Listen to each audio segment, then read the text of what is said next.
গিয়েই দেখি হলুদ কোটা শুরু হয়ে গেছে। তো এটা আমাদের পুচকির অন্নপ্রাশনের দিনের ভিডিও। এটা জুন মাসের 8 তারিখে। অনেক দিনই হয়ে গেল ভিডিওটা তোমাদের সঙ্গে শেয়ার করিনি। তো আমরা বাড়ি থেকে বেরিয়েছি 8:30টায়, ওখানে পৌঁছতে পৌঁছতে 9টা বেজে গেল। টোটো করে গিয়েছিলাম সবাই মিলে, বদ্দি, ছদ্দি, আমি আর আমার মেয়ে 4জন মিলে গেলাম। তো গিয়ে দেখি দিদিরা হলুদ করতে বসে পড়েছে।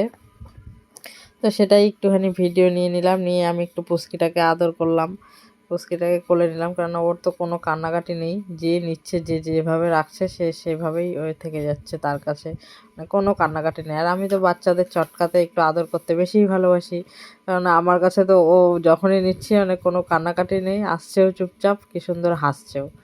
তো তারপরে তো হলুদ কোটার কাজ পর্ব সব শেষ হয়ে গেল। তারপরে এদিকে বাজনা চলে এসেছিলো, বাজনাকে তখন বরণ করেনি, তো পরে বরণ করে নিল।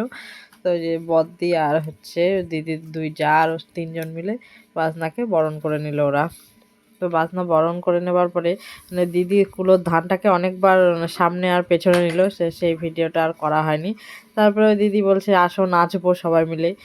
তো দিদি, ওই 2 দিদি নাচতে শুরু করলো। তারপরে ছদ্দি আর আমিও একটু যোগ দিয়ে দিলাম, নাচতে তো পারি না, ওটাই একটু একটু যোগ দিলাম, আর কি করব।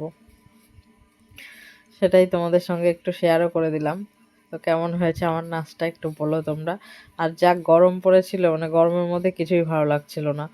ভাবলাম হলুদ কোটার পরে আর আবার নতুন করে ড্রেস চেঞ্জ করবো, সেটাও আর ইচ্ছা হলো না। আর এদিকে দেখো তারপরে স্নানের জন্য জল রেডি করছে ওরা।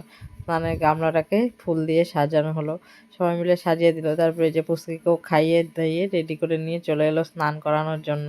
ওকে দেখো চুপচাপ কি সুন্দর স্নানের গামলায় বসে আছে, মানে কি সুন্দর পা লাফাচ্ছে, মানে একটুকু ভয় নেই, কান্না নেই। এত লোকজন, অচেনা সব লোকজন, তবু ওর কিছুই মনে হচ্ছে না, মনে হচ্ছে সবাই চেনা ওর কাছে, সবার দিকে কি সুন্দরভাবে দেখছে, মানে কোনো হ্যাত ক্যাত কিচ্ছু নেই।